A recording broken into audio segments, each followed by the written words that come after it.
Hey everyone, welcome to Bickering Book Reviews. I'm Sarah. And I'm Becky. And today we're talking about Sky Without Stars by Jessica Brody.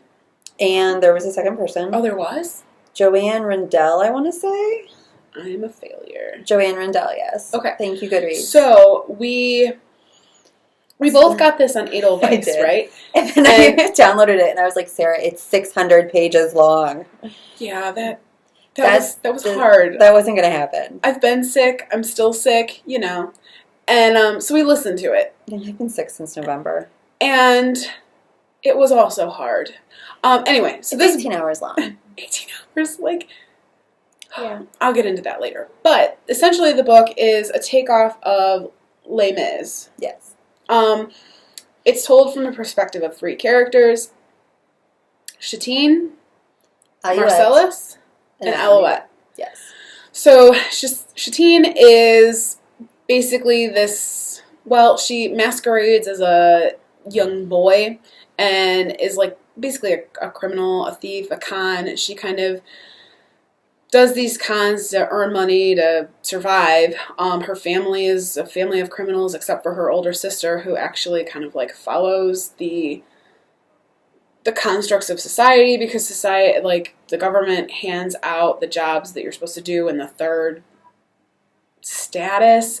The third status is the poorest. The second status is like the workers in the government, and the first status is the royalty. Yeah, the nobility.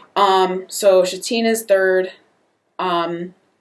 Marcellus is second. He is the grandson of the general, and so basically he's following in his grandfather's footsteps and trying to avoid becoming his father, who was sentenced to prison for treason. However, Marcellus's father is now dead, and when Marcellus goes to claim the body, or to kind of identify the body, he finds a coded message with his father, and that kind of leads him down the path of questioning what's really going on in their world. And then the third perspective is Alouette, who lives with this convent of sisters, and they're kind of outside of society, really kind of off the, what's that even called? Off the record, off the grid? Off the grid, thank you. Like everybody in this world has some sort of like chip implanted into their arms and ears so that they're constantly connected to everybody else, but Alouette doesn't have that. And so these three stories end up kind of coming together because Marcellus uncovers Shatine when he's claiming his father's body, and somehow shows that he trusts Shatine. And then your description is the problem with this book. It's confusing. Like, and I feel like like there's so much more to it. Like, right.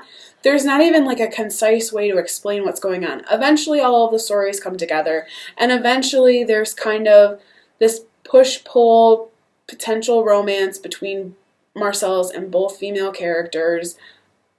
It's not well developed. It's not well done. I don't necessarily see him being with either of them.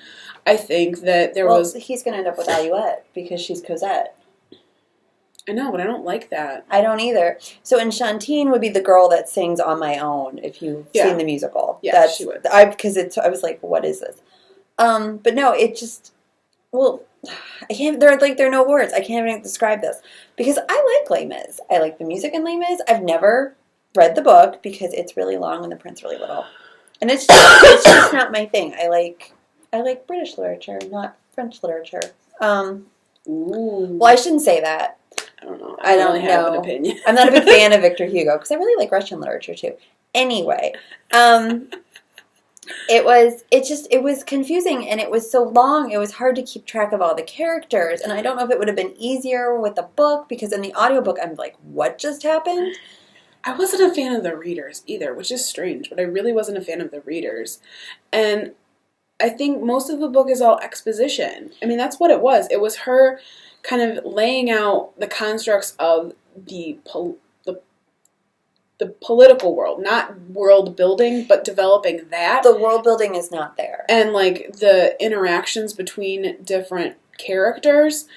But like the actual action, the plot doesn't start moving forward. You don't start kind of getting you don't start connecting with the characters until, I don't know, 4 or 5 hours until the end of the book.